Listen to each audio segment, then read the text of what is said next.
15절입니다.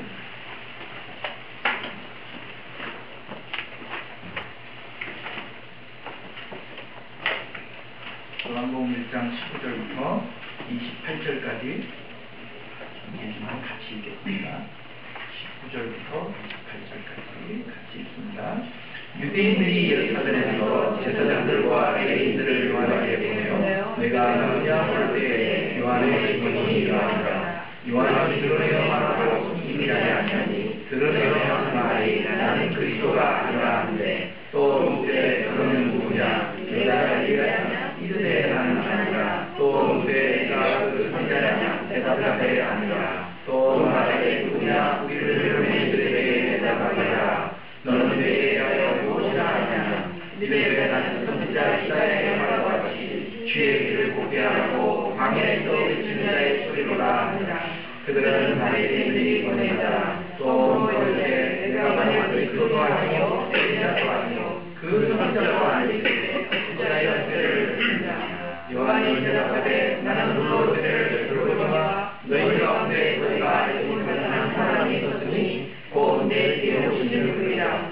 나는 그의 신발과 실로 감당하지 못하겠노라. 이 일은 요한이 때를 불렀고 요단강 건너편 제단에서 일어난 일이라. 하나님으로부터 보냄을 받은 사람 세례 요한. 예수가 누구인가? 그분은 하나님의 말씀이요 창조주요 생명의 수요자요 빛이요 하나님 자신이라 그렇게 소개를 하고 있습니다. 그때에 예루살렘에서 제사장들과 레위인들이 와서 이 세례 요한에게 묻습니다. 넌 누구냐? 넌 누구냐? 너 엘리야냐? 아니면 바로 그 선지자냐? 도대체 넌 누구냐? 이렇게 묻습니다. 이 질문의 의도는 엘리야냐, 바로 그 선지자냐, 뭐 이렇게 나누어져 있지만 한 가지 질문입니다. 당신이 그리스도냐?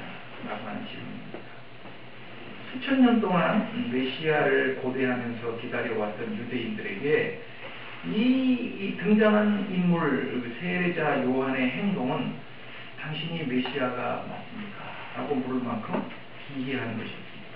이 요한복음에는 자세하게 기록되어 있지 않지만 다른 복음서에 기록해 보면 이 세례 요한은 그 복장부터가 범상치 않았죠. 납사토롯을 입고 허리에 가죽띠를 띠고 먹는 음식도 예사롭지가 않았습니다. 메뚜기와 석청을 먹으면서 그러면서 광야에서 살았습니다. 더군다나 이 세례 요한은 다른 복음서를 보면 사람들에게 독설을 서슴지 않았습니다. 이 독사의 자식들아, 누가 너희들에게 임박한 진노를 피하라고 하더냐? 회개하고 돌이켜 죄사함을 받으라. 독설을 서슴지 않았고, 그런데도 불구하고 많은 사람들이 그에게 몰려와서 우리가 어떻게 해야 됩니까? 우리가 어떻게 하면 되겠습니까? 그렇게 물으면서 죄사함의 세례를 받았습니다. 이런 모습에 대해서 누가는 자기의 복음서인 누가복음 3장 15절에서 이렇게 말했습니다. 백성들이 바라고 기다림으로 모든 사람들이 요한을 혹시 그리스도신가? 하고 심중에 생각하였다. 그러니까 세례 요한의 행동을 보고 사람들이 그렇게 기대하고 바라던 메시아가 저분인가? 그렇게 생각했다. 그러니까 내가 누구냐? 내가 누구냐? 내가 엘리야냐? 내가 그 선지자냐? 라고 하는 이 질문은 내가 바로 우리가 그렇게 기대하고 고대하고 기다리던 메시아라고 하는 말과 그리스도라고 하는 말은 같은 말이에요. 메시아라는 말은 히브리 말이고 그리스도라고 하는 말은 그리스의 말이에요. 그러니까 메시아는 구약적 표현이라고 볼 수 있고 그리스도는 신약적 표현이라고 할 수 있죠. 그래서 우리가 기대하는 메시아, 곧 그리스도가 맞느냐 이런 질문이죠. 거기에 대해서 세례 요한은 단호하게 이야기를 합니다. 거기 보면 드러내어 말하고 숨기지 않았다 이렇습니다. 우물쭈물 할 것도 없이 일말의 주저함도 없이 나는 그리스도가 아니다. 나는 그리스도가 아니다. 많은 사람들이 자신을 주목했고 또 자기에게 몰려들었습니다. 우리가 도대체 어떻게 해야 됩니까? 머리를 숙였고 자기에게 와서 세례를 받았습니다. 그러나 세례 요한은 그렇게 많은 사람들에게 주목을 받고 많은 사람들이 추종했지만 자기가 누구인지를 분명히 알고 있었던 사람입니다. 나는 그리스도가 아니다. 오늘날 얼마나 많은 사람들이 자기 스스로를 그리스도로 착각하면서 사는지 모릅니다. 이것은 비단 사이비 정도의 교주들의 이야기가 아닙니다. 메시아, 그리스도다라고 하는 말의 문자적인 의미는 기름 부음을 받은 자라 그런 뜻인데, 기름 부음을 받은 자는 구약에 보면 세 직분이 나옵니다. 왕, 제사장, 선지자, 세 직분이 나오는데, 왕의 역할이라고 하는 것은 다스리고 통치하는 일을 하는 사람이고, 제사장은 백성들의 죄의 문제를 다루는 사람이고, 선지자는 백성들이 나아가야 할 바를 가르치고 예견해주는 역할을 하는 사람이었습니다. 그러나 이 왕, 제사장, 선지자는 자기가 하는 것이 아니고 하나님으로부터 가르침을 받고 그분의 뜻에 따라서 가르치고 죄를 사해주고 그리고 예견을 해주는 그런 역할을 하는 일종의 대리 통치자들입니다. 그리고 이 세 직분은 우리의 왕이시고 제사장이시고 선지자이신 예수님을 상징하는 예표적인 성격의 직분이기 때문에 이게 예수님이 오시기 전까지 한시적으로만 존재했었던 그런 직분입니다. 그래서 예수님께서 실체로서 등장, 우리의 왕이요, 제사장이요, 선지자로서 오시고 난 다음에 이런 모든 직분들은 더 이상 자기의 역할을 다 하지 않아도 되게, 그 역할을 다 한 것으로 끝나버리고 마는 것이죠. 그래서 유대인들은 아주 오래전부터 자기들을 이끌어주고 지도해줄 이로서의 메시아를 기대하고 고대하고 있습니다. 더군다나 이들의 상황이라고 하는 것은 계속적으로 이방의 세력들에 의해서 압제당하는 상황이었어요. 이스라엘이라고 하는 나라는, 우리도 뭐 외세 침략을 많이 받았지만 이스라엘이라고 하는 나라는 끊임없는 외세의 침략 아래에 있었기 때문에 어느 날 하나님이 약속하신 이 메시아가 오시면 다윗에게 약속하셨던 그 왕권을 가지고 오셔서 우리들을 외세의 압제로부터 해방시켜서 하나님의 성민으로서의 지위를 회복시키시고 우리들의 앞날을 이끌고 가실 그런 영도자로 오시겠어요. 이런 메시아를 고대하고 있었습니다. 그렇기 때문에 역사적으로 보면 예수님이 오시기 전에 이미 앞서서 많은 자칭 메시아들이 있었습니다. 내가 메시아다, 나를 따르라. 지금도 그런 사람들이 많이 있지만 이거는 어느 시대에나 있었어요. 더군다나 이 유대적 상황에서는 이런 사람들이 굉장히 많았습니다. 그리고 그런 사람들을 추종하는 추종 세력들이 있어 왔습니다. 그렇기 때문에 당시에 많은 사람들로부터 주목을 받고 있던 세례 요한에게 이스라엘의 중심지인 예루살렘에서 종교적으로 지도적인 위치에 있었던 제사장들과 레위인들이 와서 직접 이런 질문을 하는 것은 어떻게 보면 자연스러운 일이었습니다. 당신이 메시아냐? 당신이 그리스도냐? 그런데 거기에 대한 세례 요한의 대답은 단호하게 나는 아니다. 자기의 위치를 분명히 알고 있었습니다. 그런데 오늘날 자기의 위치를 모르고 스스로 메시아이고 스스로 그리스도인 줄로 착각을 하는 사람들이 많이 있어요. 아까 말씀드린 대로 사이비 교주의 얘기가 아닙니다. 많은 사람들이 스스로를 자기 인생의 메시아로 생각하고 산단 말이에요. 내가 나 자신에게 왕이에요. 그래서 내가 통치하고 내가 다스립니다. 세상에 있는 모든 것들은 바로 나 자신을 위해서 존재해야 돼요.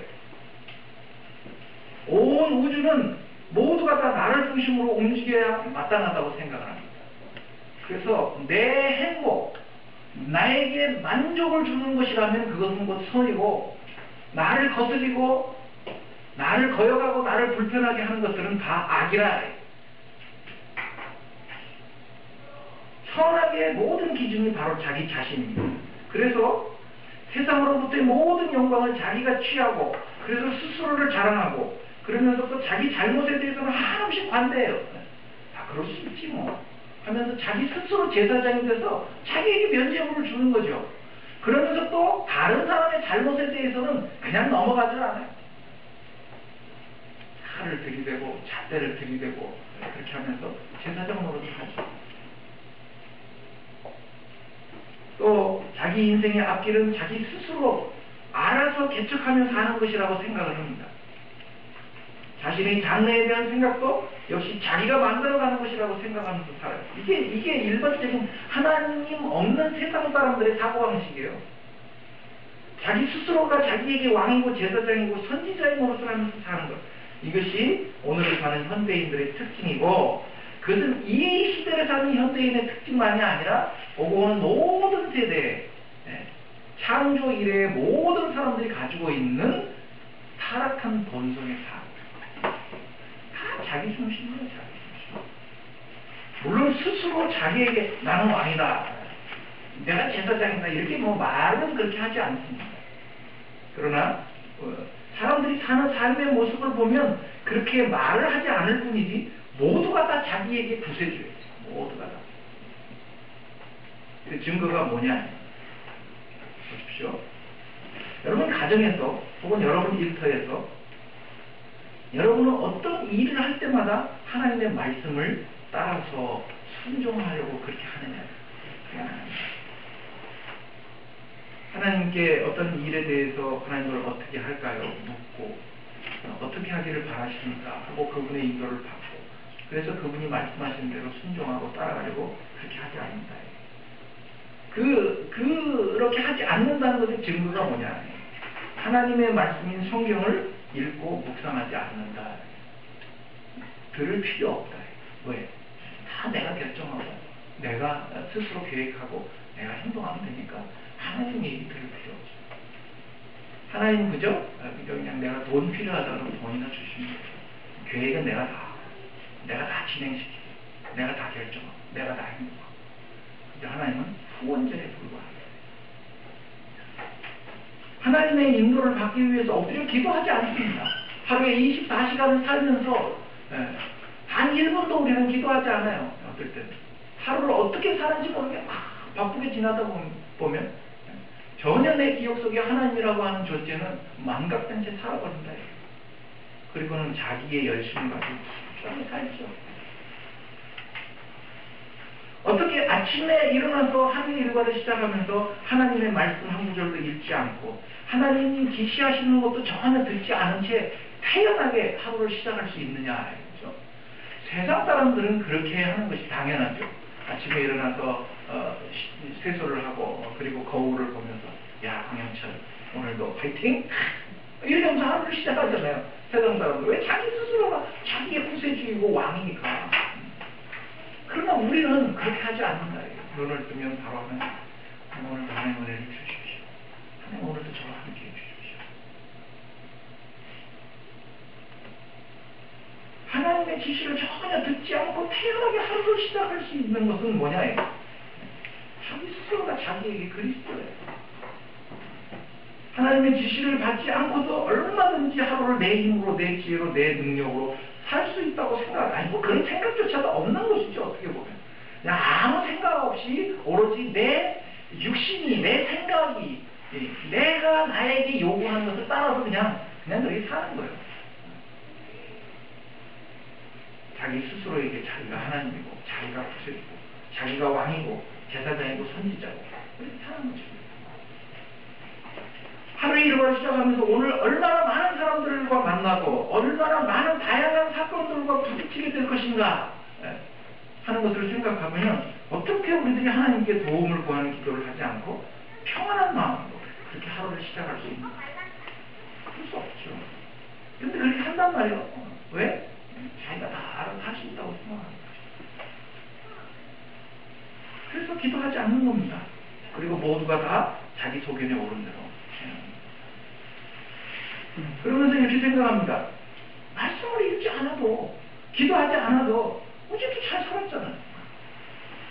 2010년도도 뭐 그렇게 신앙생활하면서도 별 탈 없이 잘 살았는데 2011년 지금 10월달도 이제 중반을 넘어가는데 2011년도 뭐 10월달까지 살아오는 동안 내가 무슨 성경을 그렇게 안 읽고 묵상을 안 한다고 해서 무슨 사고가 난 것도 아니고 기도하지 않았다고 해서 내게 무슨 큰 문제가 생긴 것도 아니지 않느냐. 그러니까 오늘도 그렇게 살 수 있다고 생각하고 아무 생각 없이 사는 것이죠. 네, 별일 없으니까. 그러나 별일이 없다는 것이 별일이 없다는 것이 내가 능력이 있고 내가 지혜가 뛰어나서 별일이 없는 겁니까? 하나님의 은혜를 주셨기 때문이죠. 하나님의 은혜를 주신 것이죠. 근데 그 은혜를 모르고 여전히 아무 생각 없이 이렇게 삽니다. 그러다가 어느 날 삶에 문제가 생기면 그때 가서 비로소 기도하죠. 그때 가서 비로소 성경을 읽기 시작하고 그때 가서 야 그럼 이게 내가 신앙생활을 제대로 못해서 그런가? 그러면서 자기 자신을 돌아봅니다. 그러면서도 또 그렇게 얘기합니다. 하나님 왜 나한테 말씀을 해주시지 않습니까? 제가 요즘 말씀 묵상 열심히 하는데 얼마나 며칠 했는데 어제부터 시작했어요. 그 말씀을 안 해주신다 해요. 목사님 하나님의 말씀이 나는 왜 안 들리죠? 어느 목사님이 설교 중에 그랬어요. 당신은 해마다 설악산 등반을 하신대요. 설악산 등반. 그러면서 이렇게 한 해를 돌아보고 한 해를 반성하고 새해를 이렇게 계획하고 그렇게 해마다 하신대요. 근데 언제부터 시작하셨냐 그랬더니 작년부터 시작했어요.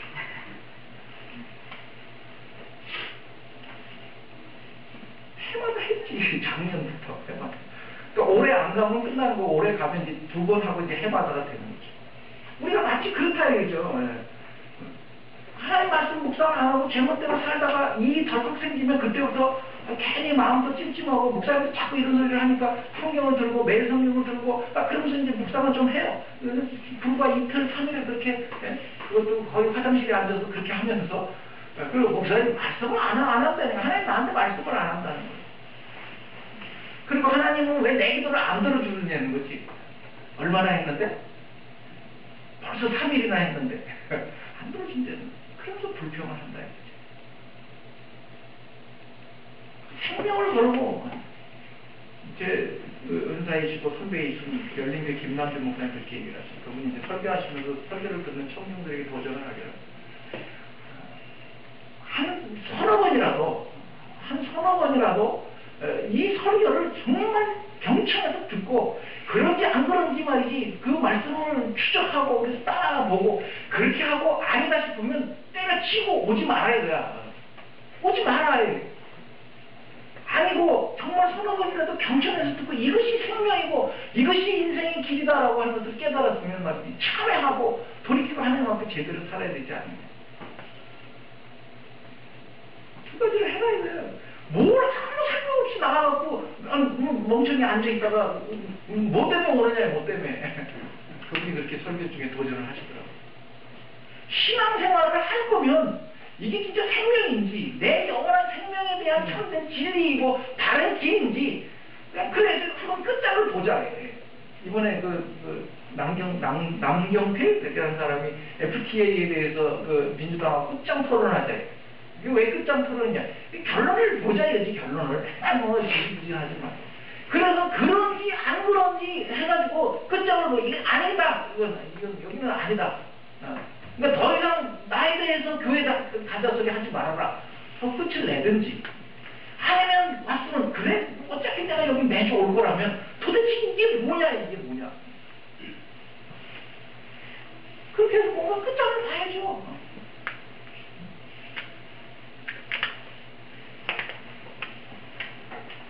말씀을 읽지 않고 기도하지 않고 그러면서 그냥 자기 소견에 오른 대로 그렇게 계속 살면서 예수를 그리스도라고 그렇게 속이지 말라 이래요. 자기 스스로를 속이는 일이고 그리고 다른 사람들을 속이는 일이에요. 이렇게 스스로가 자기 자신에게 왕이고 제사장이고 선지자가 되어서 나 스스로를 내가 구원할 수 있다. 내 인생은 내가 개척하는 것이고 내가 만들어가는 것이다 라고 생각하는 이런 생각은 바로 첫사람 아담과 하와로부터 시작된 타락된 인간의 본성이에요. 내가 할 수 있다. 거기에 대해서 실패한 사람이 아담과 하와이고 거기에 대해서 성공하신 분이 예수님이잖아요. 너 할 수 있잖아. 왜 하나님을 기대고 의지하느냐. 너 능력 있지 않느냐. 너 배고프잖아. 떡을 만들어서 먹으라 해. 먹으라. 너에게 그 많은 능력이 있지 않느냐. 이 오늘날도 우리들에게 와서 속삭이는 거예요. 야, 하나님이라고 하는 것은 그저 그냥 비리비리하고 세상에서 말이지 뒤처지고 못난 것들이나 그 하나님 쫓아가는 거지. 응? 너 같은 게 왜 하나님을 찾느냐 말이지. 넌 지혜롭고 똑똑하고 잘나고 말이지. 네 능력이 있는데 네 능력을 믿고 살지. 왜 치사하게 말이지 뭐 어디 가서 허구름들이고 비나이도 하고 그렇게 사느냐. 그게 세상 사람들이 이야기하는 거지.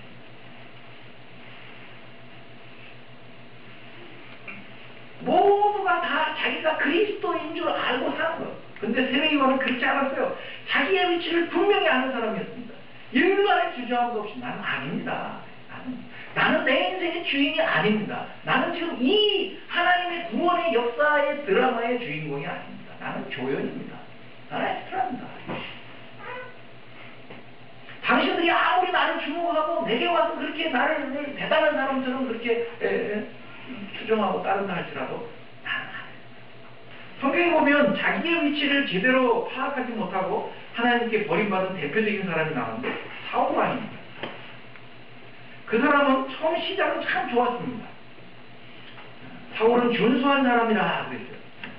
이스라엘 자손 중에 그보다 준수한 자가 없고 키는 모든 백성보다 어깨이만큼 더 컸다. 아주 탁월한 모든 사람들의 독보적으로 뛰어난 인물이었습니다. 게다가 그는 아주 겸손한 사람이었습니다. 사무엘이 그를 왕으로 소개했을 때 그는 사람들의 눈을 피해서 진포 따위 사이에 숨었다 그랬습니다. 저는 그거 할만하십니다. 모든 백성 중에 짝할 만한 사람이 없다. 사무엘상 10장 24절에. 그러나 그는 왕의 자리에 앉은 뒤에 점점 자기의 위치가 어딘지를 망각하기 시작했습니다. 제사장이 드려야 하는 번제를 자기 멋대로 드려서 망령된 짓을 하기도 하고, 하나님이 진멸하라고 명하셨던 아말렉과의 전쟁에서 스스로 자기가 심판자가 돼가지고 이거는 사실 좋은 일에 쓰려고 이렇게 했습니다. 나 하나님 위해서 한 겁니다. 명분은 좋죠? 하나님을 위해서.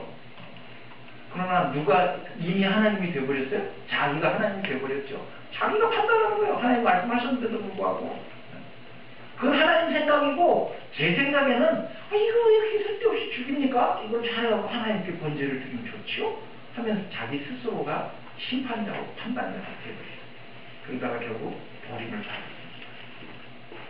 사무엘상 15장을 한번 보십시오. 사무엘상 15장 17절. 사무엘이 사울왕을 꾸짖는 장면입니다. 사무엘상 15장 17절.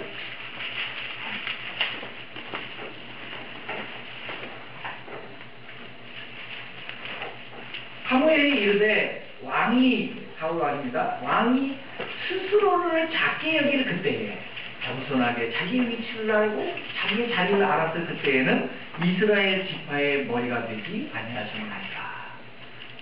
19절 보세요. 그런데 어찌하여 왕이 여호와의 목소리를 청종하지 않고 탈취하기에 급하여 여호와께서 악하게 여기시는 일을 행하였나이까.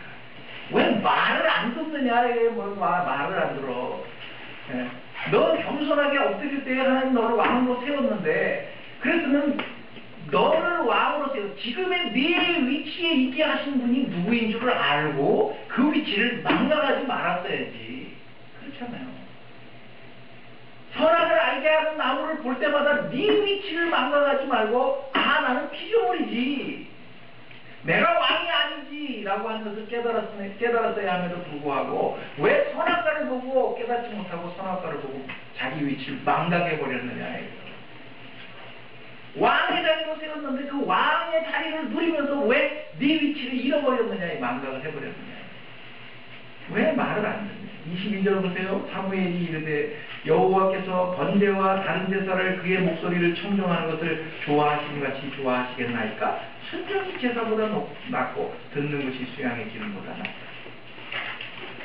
교회에 와서 예배드리고 거창한 기독교적인 명분을 가지는 그것이 중요한 것이 아니고 내 말 들어라. 내 말을 들어라. 하나님의 말씀을 들어라 이거예요. 그걸 원하시는 거다. 이 하나님은 우리들이 교회에 와서 신자로서 얼마나 대단한 일을 하느냐 나라가 중요한 것이 아니에요. 우리가 얼마나 넓은 처소로 옮겨가고 거기서 우리가 얼마나 교회를 성장에 시켜 나가느냐 하는 것이 중요한 것이 아니에요.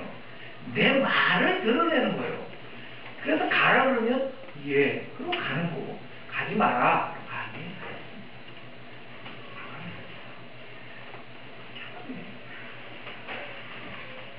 내 말을 들으려는 거예요.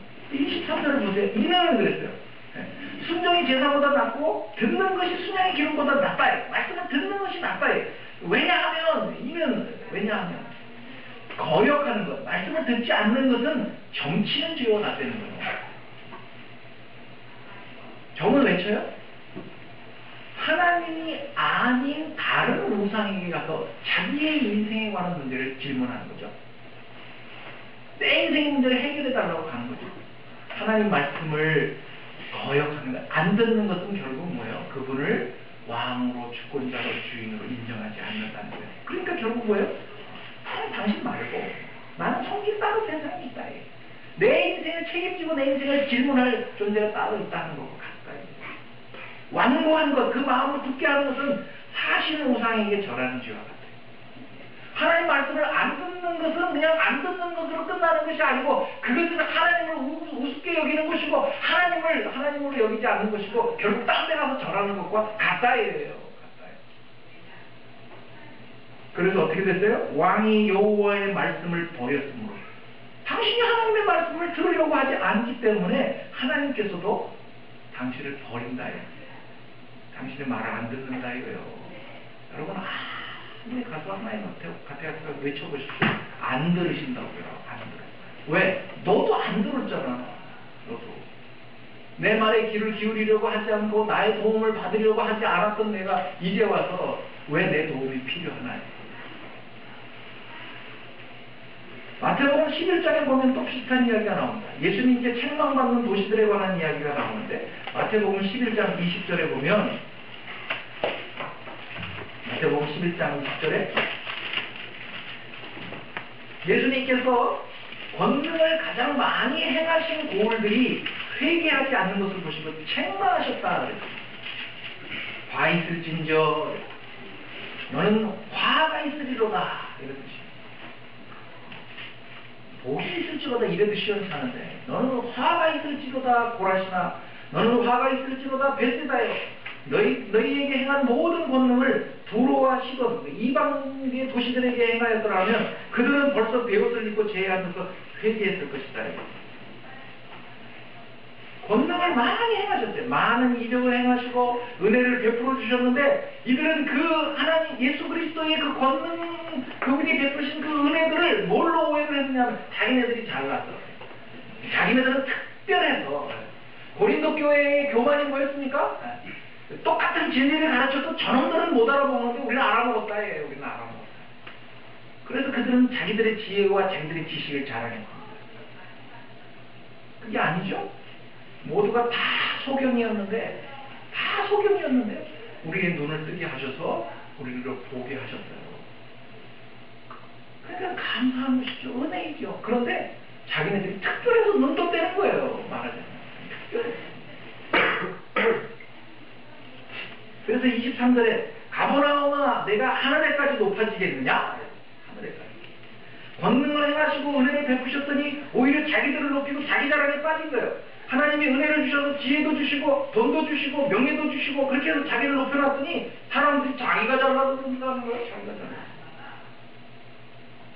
하나님이 큰 교회에는 큰 교회가 감당하는 몫이 있어서 대형 교회로 성장하게 해주시고 그들에게 물질의 부여도 주시고 사회적인 영향력도 주시고 다 그렇게 주셨는데 지들이 잘나서 그런 줄 알아요. 지들이 잘나서.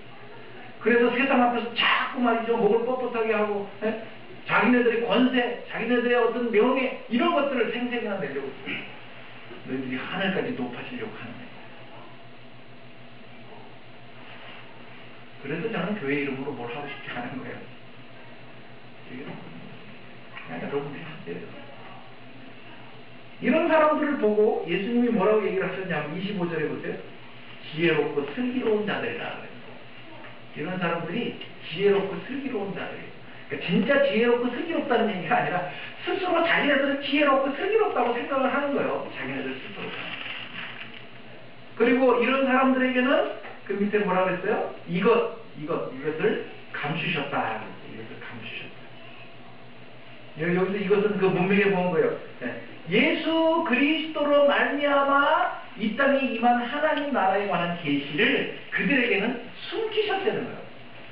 그러니까 이건 일부러 의도적으로 예수님이 숨기셨다기보다도 예수님이 마태복음 13장에서 이제 그 이후에 비유 얘기를 하시면서 그렇게 얘기를 하셨죠. 그들은 보아도 보지 못하고 들어도 깨닫지를 못하는 거예요. 왜? 너무 똑똑해서, 너무 슬기롭고 너무 지혜로워서 하나님 나라에 관한 비밀을 가르쳐줘도 그들은 자기네들이 너무 똑똑해서 보면서도 그걸 모르는 거예요. 무식해서 모르는 것이 아니고. 그래서 예수님이 요한복음에서 뭐라고 그러셨다 그랬죠? 너희가 본다고 하니까 너희 죄가 여전히 있다. 우리도 소경인가? 너희가 차라리 소경이었다라면 예수님 우리가 보질 못합니다. 우리는 그리스도가 아니지 않습니까? 우리 주인이 아니지 않습니까? 가르쳐 주십시오. 은혜를 주십시오. 그렇게 자비를 구하고 은혜를 구했더라면 너희들이 나를 볼 수 있었을 것이고 내가 너희들의 은혜를 베풀었을 건데 우리 본다. 우리 다 안다. 스스로 지혜 있고 스스로 똑똑한 체하고 스스로 잘난 체하고 하나님 도움 필요 없고 내가 다 알아서 결정하고 내가 다 한다. 그렇게 하는 자들이 스스로 지혜롭고 스스로 슬기로운 자들, 그런 자들에게 하나님이 당신의 계시를 가려버리는 거예요. 그게 벌이에요. 벌. 그게 바로 이 심판이라고 하십니다. 여러분들이 성경을 안 읽는 것 자체가 심판이에요. 심판. 여러분들이 기도하면서 하나님의 도우심을 구하지 않는 것이 지금 벌받는 거라고. 벌받는. 우리 학생들 보세요. 지금 텔레비 보고 게임하고 막 좋죠. 이게 행복이다. 행복이 여기 있다오니 시간 가는 줄 모르고 게임을 하고 앉아있으면 2시간 3시간 시간 가는 줄 모르죠. 어저께 춘천에 있는 모 교회 담임 목사 딸이 친구 생일잔치에 갔다가 6시가 다 돼서 왔어요. 그 딸내미가 누군지 모르지만 놀 때는 시간 가는 줄 몰라요. 그래서 거기에 빠져서 보내요. 그래서 이게 너무 좋죠. 그러나 그게 벌이에요. 그게 벌이라고.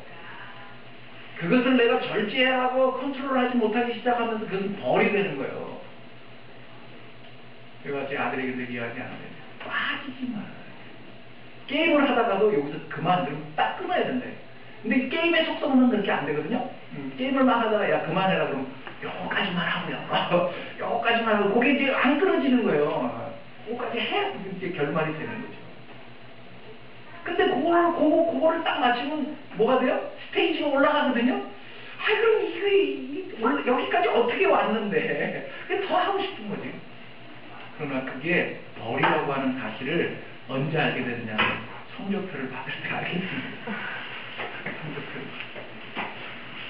더 길게 나아가서는 여러분들이 정말 무언가 하나님을 위해서 해보고 싶고 하려고 할 때 내 능력의 한계를 느낄 때 그때 그것이 행복이 아닌 벌이였구나 알게 될 거예요. 그러나 공부를 보세요. 미치겠어요. 의자에 앉아있는 것 자체가 힘들만. 게임을 할 때는 어떻게 저 시계바늘이 빨리 돌아가는데 말이죠.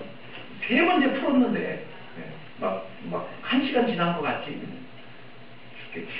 그러나 그것이 복이에요. 그것이 언제 복인 줄 알게 됐냐면 성적표 받을 때. 여러분들의 인생의 성적표를 받을 때 그렇게 참고 인내하고 씨름하고 절제했던 것이 복이었다는 사실을 그때 가서 깨달아 하는 거예요. 지금 뭐겠죠?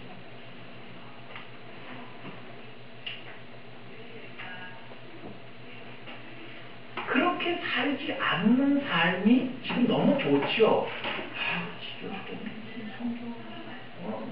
저희는 아침마다 전쟁이 아침에 일어나면 각자 큐티하고 성경 읽고 나와요.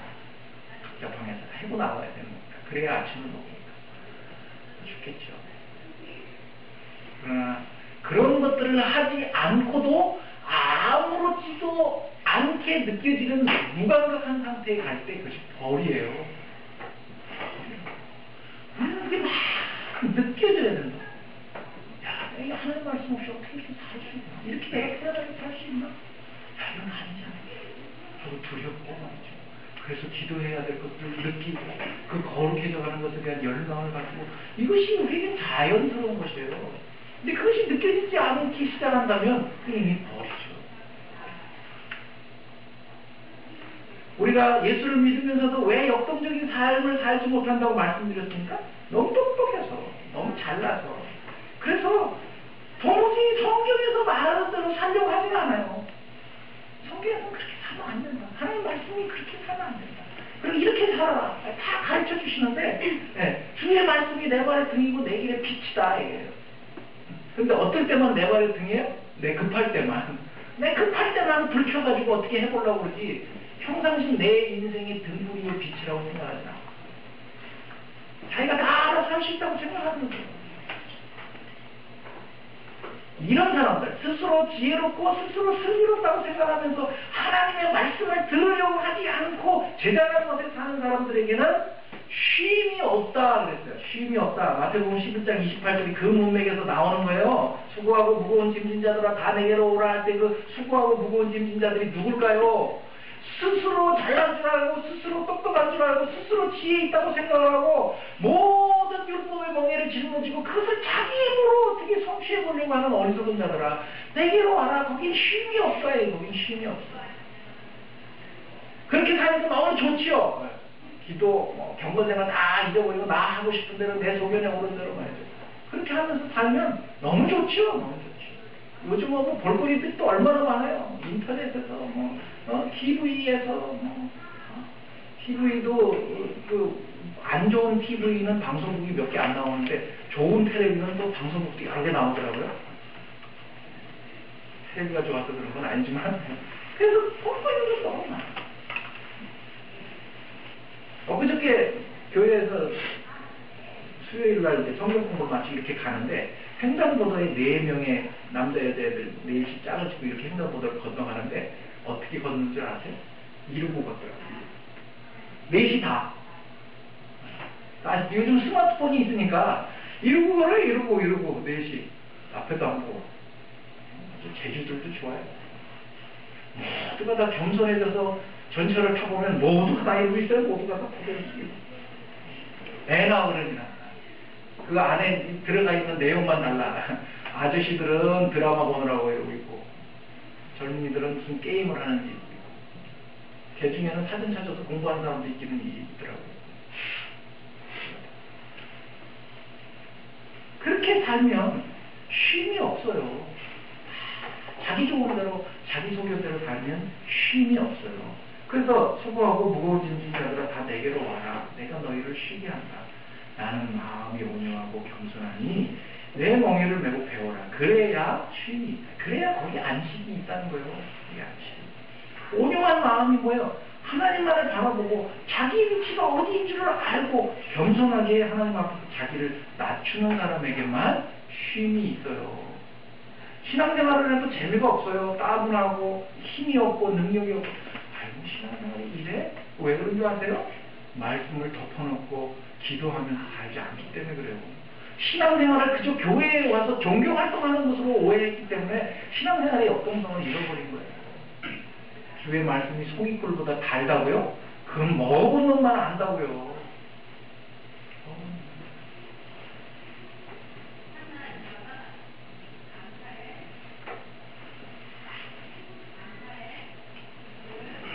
반대로 자기의 위치를 정확하게 알고 있으므로 하나님께 영원한 보좌를 약속받고 내 마음에 합한 사람이라 그 칭찬을 들은 사람이 있죠?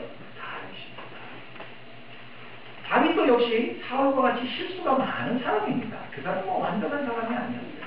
그는 왕위에 오르면서 나가는 선지자를 통해서 내 집과 내 나라가 영원히 견고할 것이라고 하는 하나님의 약속을 받은 사람이에요. 그런데 그 뒤에 무슨 일이 일어나죠? 바세바 사건이 일어납니다. 다윗 역시 순간적으로 자기의 위치를 망각했었던 적이 있습니다. 저도 마찬가지고 우리들도 다 마찬가지죠. 순간적으로는 우리들이 범죄할 수 있고 자기의 위치를 망각할 때가 있습니다. 그러나 다윗이 사울과 달랐던 것은 자기의 죄에 대해서 지적을 받았을 때 사울처럼 변명하지 않았습니다. 사울은 이게 사실은 선지자가 빨리 안 오셔서 제가 급한 마음에 백성들은 흩어지니까 그걸 내가 마음을 잡으려고 참 핑계대고 말이에요. 하나님께 제사 드리려고 예물로 쓰려고 남겨놨다고 자꾸 변명을 했습니다. 그러나 다윗은 그렇게 하지 않고 즉시로 자기의 죄를 인정했습니다. 사무엘하 12장 13절에 보면 다윗이 나단에게 이르되 내가 여호와께 죄를 범하였습니다. 다윗 나단의 지적을 받자마자 바로 그 자리에서 그는 예, 제가 죄인입니다. 제가 잘못했습니다. 그리고 지은 시가 바로 시편 51편이죠. 시편 51편에 뭐라고 했냐면 내가 죄악 중에 출생하였으며 어머니가 죄 중에서 나를 잉태하였나이다. 나는 날 때부터 죄인이더라. 날 때부터 죄인이더라. 내가 뭘 가다가 어떻게 잘못해서 그렇게 죄진 것이 아니고 나는 아주 뼛속 깊이 아주 죄라고 하는 그것 자체를 가지고 그렇게 태어난 그런 사람이더라. 옷을 저로 나를 정결케 하시고 나의 죄를 씻어주소서. 내가 눈보다 희리이다. 주의 얼굴을 내 죄에서 돌이키시고 내 모든 죄악을 지워주십시오. 나는 뼈아서 깊이 날 때부터 죄인입니다. 주께서 나를 정결하게 씻어주시고 내 죄악을 지워주시지 않으면 안 됩니다. 내 속에 정결한 마음을 창조하시고 내 안에 정직한 영을 새롭게 하시옵소서. 그러니까 이걸 완전히 뒤집어 엎어갖고 하나님이 싹 깨끗이 바꿔놓고 다시 만들어내지 않으면 나는 본성적으로 뿌리 있게 죄인이기 때문에 안 됩니다. 아주 새롭게 만들어 놓으십시오. 하나님께서 구하시는 제사는 상한 신념이지. 만약에 하나님이 번제를 기뻐하셨더라면 높이를 드렸을 것입니다. 그러나 주님이 원하시는 것은 그런 제사가 아니고 상한 신념. 상한 신념이라는 게 뭐예요? 하나님, 죄인입니다. 저는 제 인생을 제가 책임질 수 없는 사람입니다. 나 도와주십시오. 그런 신념을 가지고 나오는 것을 하나님이 기뻐하십니다. 사도 바울에게 성령이 그렇게 말씀을 하셨죠. 내가 예루살렘에서 나의 일을 증언할 것 같이 로마에서도 증언하리라 하고 사도행전 23장 11절 이렇게 말씀하셨는데 금요일날 매일성경 본문을 보면 2년 동안을 하나님이 그냥 묶어두시는 거죠. 벨릭스에서 베스터 총독으로 바뀌기 전에 2년 동안을 그냥 그 가이사랴 총독 관저에 구금된 상태로 2년 세월을 그냥 어성 세월을 보내는 거예요. 어떻게 보면. 그래서 왜 그럴까? 왜 그럴까? 뭐 때문에 그렇게 오랜 시간을 그곳에서 지체하게 하실까요? 우리 같은 주여 지금 로마로 가야 되는데 하나님 아버지 빨리 보내주시옵소서 막 그러고 기도했겠죠. 근데 거기 보면 특별한 이유가 나오지가 않아요. 물론 2년 동안 있으면서 벨릭스가 사도 바울에게 와서 자꾸 그 도를 듣기도 했지만 그렇다고 해서 그 뒤에 벨릭스가 뭐 회심했던 얘기도 없고. 그래서 왜 2년 동안 이태 동안을 하나님이 거기다가 그냥 그렇게 묶어두실까? 제가 그 문구를 가지고 많이 생각을 했습니다. 근데 제가 깨달은 것은 늘 말씀을 제가 드리는 이야기인데도 제가 그거 스스로를 그걸 깨닫지 못해요. 하나님은 이 일이 중요한 게 아니고 뭐가 중요해요? 하나님은 사람이 중요해요. 사람이 중요해요. 로마의 복음을 전하는 그 일 자체가 우선이었다고 한다면 솔로몬이 머리털 뽑아서 자기 분신을 만들잖아요. 무슨 뭐 사도 바울 같은 사람을 그냥 탑수로 만들어가지고 그냥 무릎을 로마로 단체로 집어넣고 버리면 이게 쉽지 않겠어요? 그 로마로 보내는데 꼭 사도 바울이어야 되고 개 하나에 목을 매느냐고 하나님이. 일 자체가 목적이 아니에요. 하나님. 사람입니다. 사도 바울이 빨리 로마로 가야 되는데 더군다나 죽음을 각오하고 나선 길이잖아요. 사도 바울에게 있어서는. 얼마나 그가 간절했겠습니까?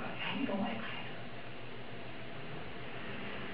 우리는 아직 조금 덜 간절하지만 이렇게 지하실이라서 곰팡이도 막 피고 막 비가 막 줄줄줄 새고 더 간절해지겠죠. 그죠?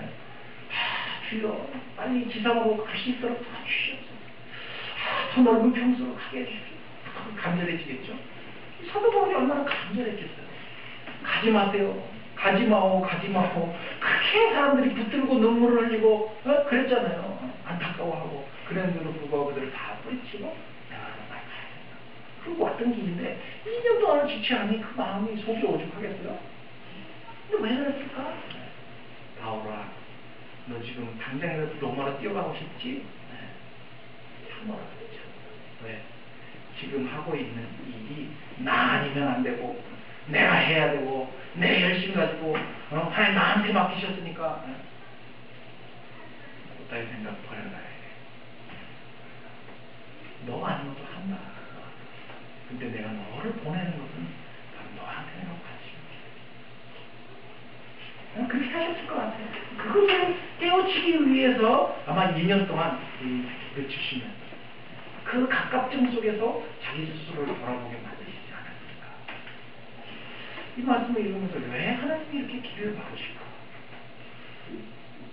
몇 군데를 장소를 알아보고 그러고 있었는데 그럼 계약하기로 했고 우리도 가서 좀 좁지만 그래도 뭐 나름대로 깨끗하고 그래서 좋습니다. 그렇게 해서 가서 자하로 그날 박영희 집사님하고 화요일날 전성우 집사님 불러다가 일부러 자를 재고 뭐 여기는 어떻게 하고 어떻게 다 계획을 짜고 주인에게 수도를 끌어주고 뭐 칸막이를 하는 건 어떻게 할까요? 우리 기술자가 있으니까 우리가 하고 실비로다가 뭐 자재비를 주시면 우리가 그냥 실비로 이렇게 받겠습니다. 그 주인도 좋지요. 뭐 자기가 업자 부르고 그러면 비싸지는데 우리가 어쨌든 할 때 하고 그냥 실비만 받겠다. 그럼 그렇게 합시다. 다 합의 보고 그렇게 했는데 막았어요. 근데 이제 그 질문 오기로 했으니까 그래서 우리가 또 여기저기를 알아봤습니다. 여기저기를 알아봤어요. 근데 한 군데는 갔더니 50평에 저쪽 뒤쪽에 또 홀도 따로 있고 주차장도 있어요. 주차장도 있는데 그 여러분 잘 아시겠죠? 동부시장 건물이에요. 주차장이 나오면서 그냥 거기는 인도가 없이 찻길이 있잖아요. 거기서 안 돼요. 또 알아봤어요. 저기 효자동 또 성심병원 있는 쪽 이쪽 대로변으로 갔더니 거기는 신축건물 너무 깨끗하고 주차장들도 다 그래요. 근데 2층, 3층 두 군데가 났어요. 그래서 세도 싸요. 1000에 55만원, 1000에 70만원. 야, 이게 하나님 새 건물 주려고 그랬구나. 그러고 딱 갔더니 3층은 먼저 나갔대요. 그래서 그럼 2층은 주시면 되겠네요. 그랬더니 3층을 교회로 줬대요. 3층을 교회로 줬더니 2층에 우리가 교회로 또 들려줄 수는 없잖아요. 이리 막으시고 저리 막으시고 다 막으시더라고요. 이 석사동 교대 앞에 또 6층짜리 빌딩이 났는데 엘리베이터를 타고 올라가게 돼요. 그래서 딱 올라가 봤어요. 그랬더니 6층이 되니까 옥상 공간도 우리가 같이 쓸 수 있고 새 건물이고 또 6층은 우리가 그냥 엘리베이터 들어가면서 바로 2층이니까 뭐 쓰기도 너무 좋고. 그래서 야 이거구나. 그랬더니 그것도 엊그제 나갔대요. 그래서 야 이거 뭐야 이거 하나님 그럼 가지 말라고 그러시는가 보다. 왜냐하면 우리가 지금 재정으로서는 이게 감당이 안 돼요. 견적으로 대충 이제 전주사에 이렇게 뽑아봤는데 이사 비용, 내부 수리 비용 뭐 하고 하니까 1000에 70만원 가지고 당장 이사는 할 수 있어도 부대 비용을 우리가 감당이 안 되는 거예요. 저희가 지금 뭐 예산 돌릴 줄 알지만 뭐 그에 대해서 빠듯한 거죠. 그래서 하나님이 좀 기다려라. 12상조다. 그렇게 말씀을 하십니다. 그러고 있었는데 이제 금요일 저녁 때 이제 그 전화가 왔습니다. 도대체 하나님이 뭘 얘기를 하시고 싶으시는지 저도 아직은 잘 모르겠습니다. 그러나 이런 과정들을 통해서 자꾸 하나님이 이 뒤를 이렇게 땡기시는, 잡으시는 것 같아요. 너 설치지 마라. 너 나서지 마라. 내가 다 준비하고 있다. 내가 다 알아서 한다. 너무 그러시는 것 같아요. 그래서 제 아내하고 저하고 돌입을 했습니다. 하나님이 결정하시면 저는 순종하다. 그러나 이게 하나님 결정인지 아닌지 저희도 잘 분간을 못하니까 하나님 말씀해 주십시오. 그렇게 하고 그냥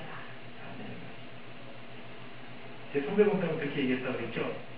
두 가지 기도를 하는데 두 가지 기도 안 들으신 분들을 위해서 다시 말씀드립니다. 두 가지 기도를 하는데 하나는 뭘 기도를 하느냐 하면 하나님 저에게 두 가지 길을 보여주지 마십시오. 그럼 정말 여러 가지 이 선택을 못합니다. 한 가지 길을 보여주십시오. 하나 분명하게 하나. 그리고 두 번째 기도는 뭐냐?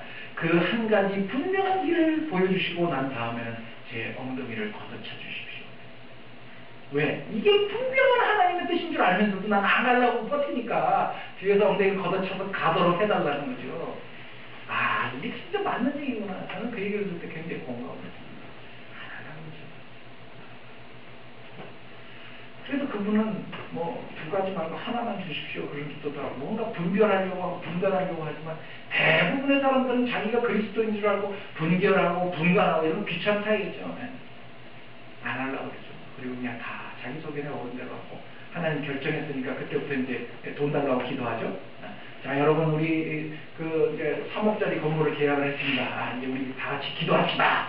주여 3억을 주시옵소서. 그래 놓고는 또 뭐 하러 다니죠? 은행에 이제 어떻게 해서 대출 받을 수 있을까? 그걸 쫓아다니고 말이죠. 여기 안수 목사님 권사님들 손 드세요. 집 방법하러 대출 받.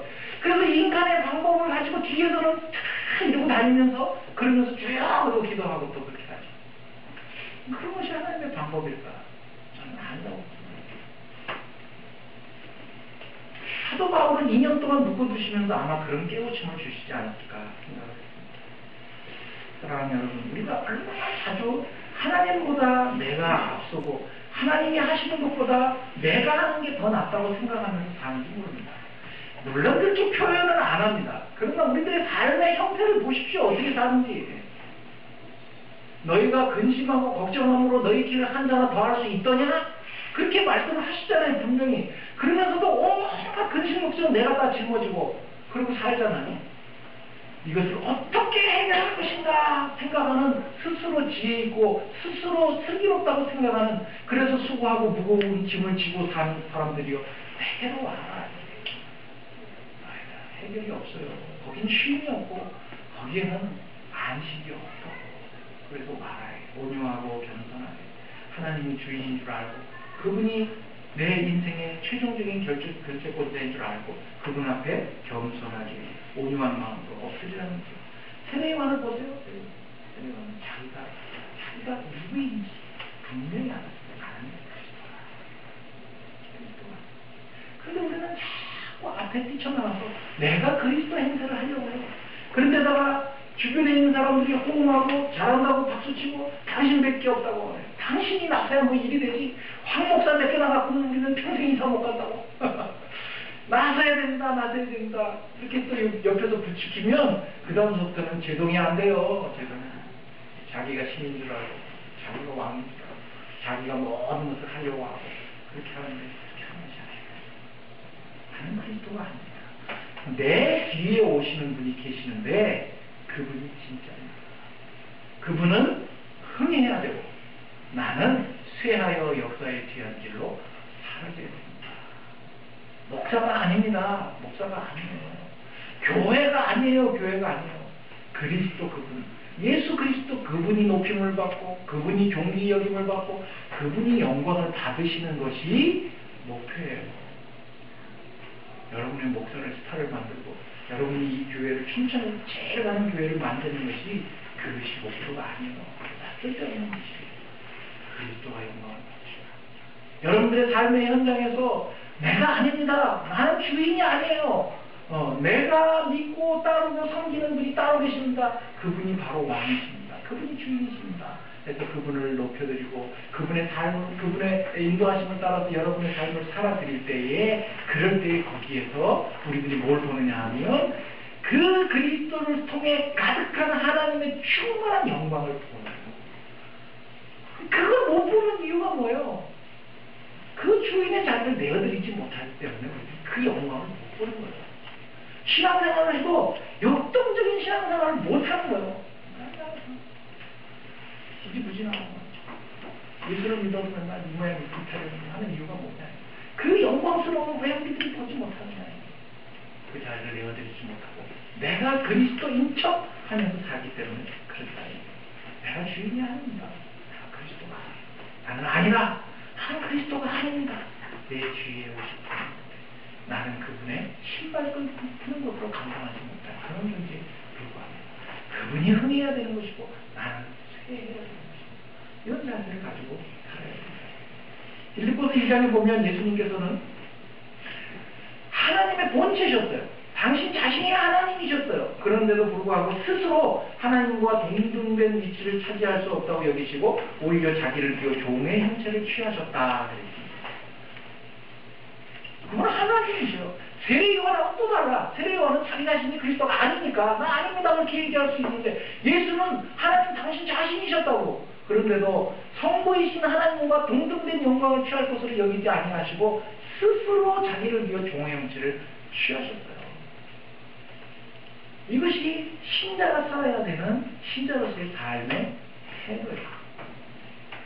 예수님은 하나님으로부터 보내심을 받아서 세상을 구속하실 분으로 이 세상에 오셨어요. 이사야 42장 1절에 보면 내가 붙드는 나의 종, 내 마음에 기뻐하는 자, 곧 내가 택한 사람은 보라, 내가 나의 영을 그에게 주었으니 그가 이방의 정의를 베풀 것이다. 그분이 바로 예수님이에요. 예수님, 하나님이 붙드시는 종, 하나님이 기뻐하시는 자, 하나님이 택한 자, 그리고 하나님의 영이 충만한 자, 이방의 정의를 베풀 자, 그분이 바로 예수님이에요. 그러면 나를 따라라 그러실 수 있는 분이잖아요. 얼마든지. 그런데 예수님은 그렇게 하시질 않고 그 뒤에 2절에 보니까 그런 분임에도 불구하고 그는 외치지도 않고 목소리도 높이지 않고 그 소리가 거리에 들리지 않게 그렇게 일하셨다고요. 그러면서도 상한 갈대를 꺾지 않고 꺼져가는 등불을 끄지 않는 그런 분으로서 이 삶을 사십니다.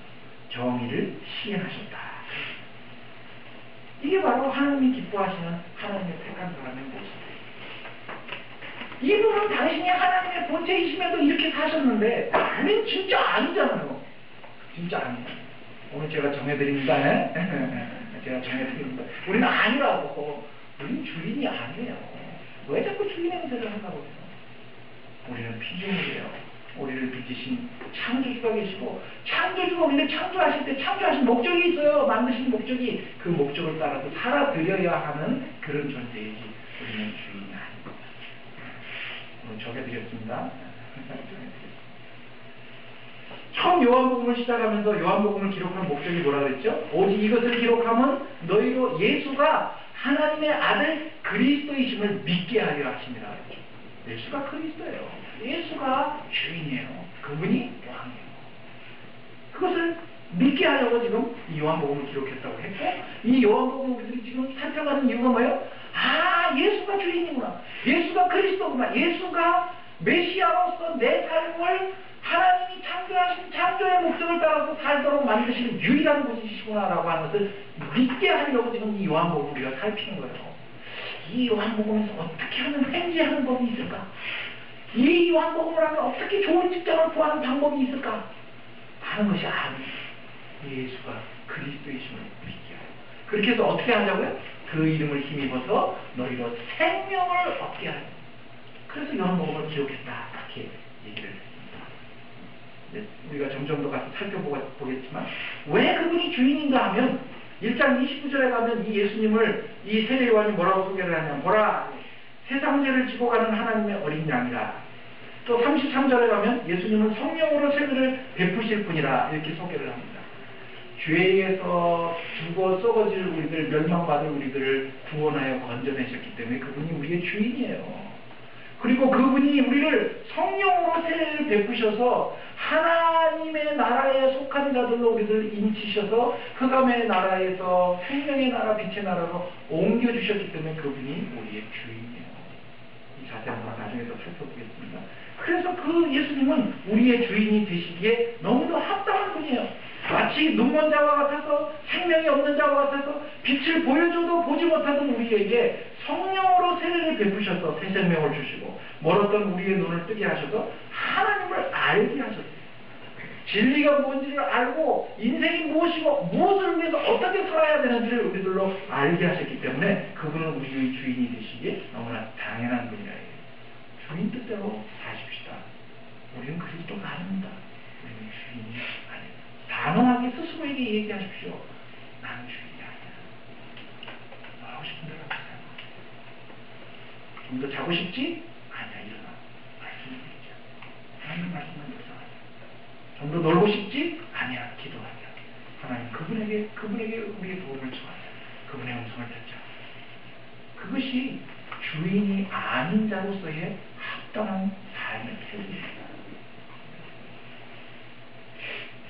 사랑하는 여러분, 자고로 주제 파악을 하고 살아야 된다. 주제 파악을 하고 살아야 된다. 우리 주제가, 우리의 위치가, 우리의 인생의 다른 자리가 어디인지를 우리들이 알고 살아야 돼요. 그래야 그 삶에 쉼이 있고 안식이 있고 행복이 있고 만족이 있고 평강이 있는 겁니다. 근데 그건 그 위치를 우리들이 제대로 모르고 살기 때문에 우리들의 사는 것이 신중하기는 한데 삶의 만족도 없고 도대체 뭐 그래서 그 위치를 제대로 잡지 못해서 자살하고 곁길로 나가고 엉뚱한 데 가서 삶의 의미를 찾고 그렇게 하는 것이죠. 전도서 12장 13절을 읽어드리고 말씀 마칩니다. 일의 결국을 다 들었으니 하나님을 경외하고 그의 명령을 지킬지어다. 이것이 모든 사람의 도움입니다. 기도하겠습니다. 하나님 아버지, 나는 아닙니다. 저희는 아닙니다. 저희는 그리스도가 아닙니다. 저희는 주인이 아닙니다. 저희는 피조물이고 종이고 하나님의 소유물이고 하나님이 창조하신 피조물입니다. 이 위치를 망각하며 살지 않도록 도와주십시오. 우리를 부르신 그 부름이 무엇인지 알아서 부르시는 분의 그 부름에 합당한 삶을 살아드려야 하는 존재인 걸 저희들이 잊지 않도록 도와주십시오. 스스로 지혜 있는 줄 알고 스스로 슬기롭다고 생각하고 착각하고 오해하고 살지 않도록 도와주십시오. 새벽을 깨우지 못할지언정 하루의 일과를 시작하면서 하나님의 음성을 듣고 하루를 마감하면서 하나님의 은혜를 감사하면서 기뻐하는 그런 자들이 될 수 있도록 도와주십시오. 우리는 그리스도가 아닙니다. 우리는 주인이 아닙니다. 이 사실을 오늘 말씀을 통해서 깨닫게 하신 주님 감사합니다. 주인 행세하면서 살던 저희들의 삶의 태도들을 고치고 바꿀 수 있도록 은혜를 베풀어 주시옵소서. 아버지의 사랑과 우리 주 예수 그리스도의 은혜와 성령의 교통하심이 이제는 누가 주인인지를 분명히 알고 주인의 자리를 주님께 내어드리고 주님의 소유물, 주님의 피조물답게 살기로 결심한 사랑하는 모든 교우들 위해 지금으로부터 영원토록 함께 이루어지기를 축원하옵나이다.